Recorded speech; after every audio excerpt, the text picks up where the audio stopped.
Okay, so you saw the title of this video and you're probably thinking, seriously, Andy? You know it's too early to judge players who didn't even graduate high school yet. They literally just finished their sophomore year. I even made a video a while back talking about Amani Bates. Remember him? A few years ago when he was 16, he was a top-tier prospect and bound for NBA stardom. But due to various reasons, he flamed out quickly and fell to the 49th pick of the draft. So is it too early to judge? Perhaps, but there's something different about these two 16-year-olds. We've seen plenty of amazing high schoolers before, but these guys, Cameron Boozer and Cooper Flagg, the number 1 and number 2 prospects of their grade, they're killing it. They could enter the draft right now if they were allowed to. Even as freshmen, they were destroying guys 2 or 3 years older than them. In fact, as a 15-year-old, Cooper Flagg was the best player on the USA's under-17 national team. How's it going, folks? My name's Andy, and let's talk about Cooper Flagg and Cam Boozer. How good are they, and is the hype justified? Now, if you don't follow high school ball, you've probably only heard of Cooper Flagg recently in the news. Apparently, he was playing against Bradley Beal one-on-one, and according to Brian Scalabrine, this is what went down. I heard a rumor that my boy Cooper Flagg was at Jason Tatum's camp, and he was busting Brad Beal one-on-one, and Brad Beal got mad at him. The rumor is that Brad Beal and him were squaring off one-on-one, and Brad Beal was taking it lightly. It's a high school kid. Then Cooper started giving it to him, and I guess the rumor is Cooper started talking trash and Bradley Beal got mad, really mad. So we'll start with Cooper. How good is he actually?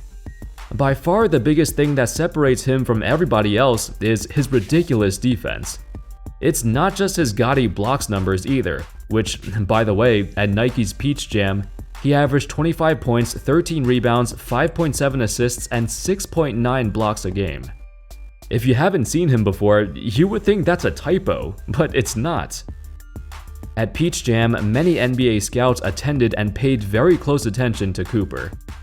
In FIBA, in the final gold medal game representing the under-17 USA team, Flagg recorded 10 points, 17 rebounds, 8 steals, and 4 blocks. He doesn't even have to lead his team in scoring and still look like the best player on the floor. The thing is, this isn't even a crazy stat line by his standards. Throughout high school and other tournaments, he'd routinely have triple-doubles or quadruple-doubles with blocks. It's freaking insane. You'd expect these numbers from a big man, and while Flagg has great size, he's a 6'8" forward who plays much bigger than he actually is. Yet, he has the handles and fluidity comparable to any of the best guards in the nation. His rebounding and his defense are by far his best attributes. Flagg is an extremely aggressive rebounder and a very intuitive defensive player. There are some guys who record a lot of blocks and steals, but you can tell that they're trying to gamble and make risky plays. That's not the case with Flagg. His positional defense is stellar, his weak side defense and help defense is incredible. We don't see him make that many mistakes. The defensive instincts are all there. It certainly helps that he's extremely athletic too. His lateral quickness helps him keep up with smaller guys on the perimeter. And even if they get by him, he's so quick to recover. I've never seen a prospect that was this good defensively. He has all the tools in his bag, and he knows how to use them. It's crazy because I feel like whenever we see highlights of Cooper, he's dropping like 30+ points a game and does some crazy stuff on offense. But in reality, his scoring and shooting are the weaker parts of his game, at least compared to his defense. I mean, sure, he has a nice touch around the rim, a great floater too, but his jump shot is still a work in progress. This is what separates Cooper from Cam. His offense, he's been working to improve, and honestly, most players his age struggle in this area too. Not everyone's a great shooter, so it's not really a huge deal right now. Cooper does have good form, so that's a good sign. A Sports Illustrated breakdown claimed, quote, "His elite defensive versatility makes him one of the best defensive prospects we have ever seen. There's no one else in the high school game that makes a two-way impact like Flagg does. His value comes from his elite defense. Even if his offense remains the same for the rest of his life, he's still going to be a generational talent on his defense alone. Now, what about Cam Boozer? As the son of former NBA All-Star Carlos Boozer, Cam has been around the NBA for a while. Him and his twin brother have attended NBA workouts as kids because of their father. There are similarities between Cam and Cooper. For one, Cam is a similar size at 6'9", but he's more well-built with a sturdier frame.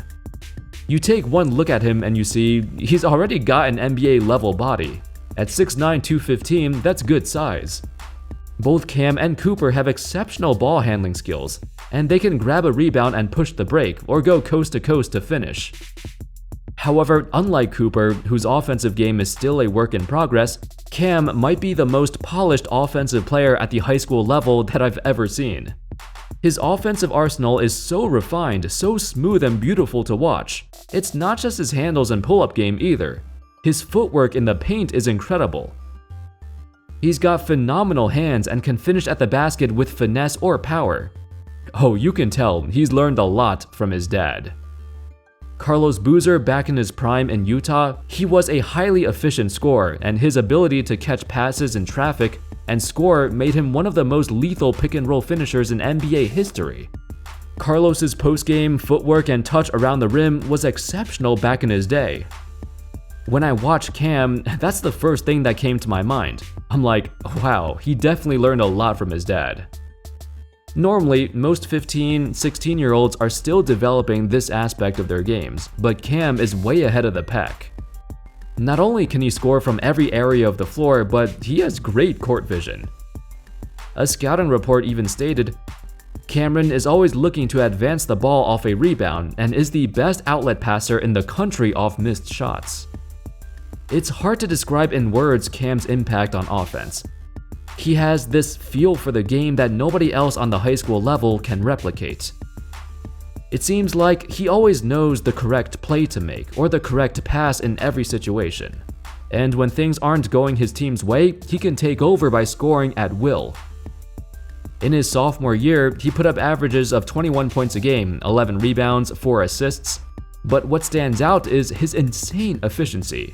63% from the field, but also 42% from 3 and 89% from the free throw line. Very rarely do you see a high school sophomore shoot this well from beyond the arc. He took a total of 77 threes in his sophomore year, which is, I guess, a small sample size, but he took 70 threes as a freshman and shot a similar percentage, so it's not a fluke.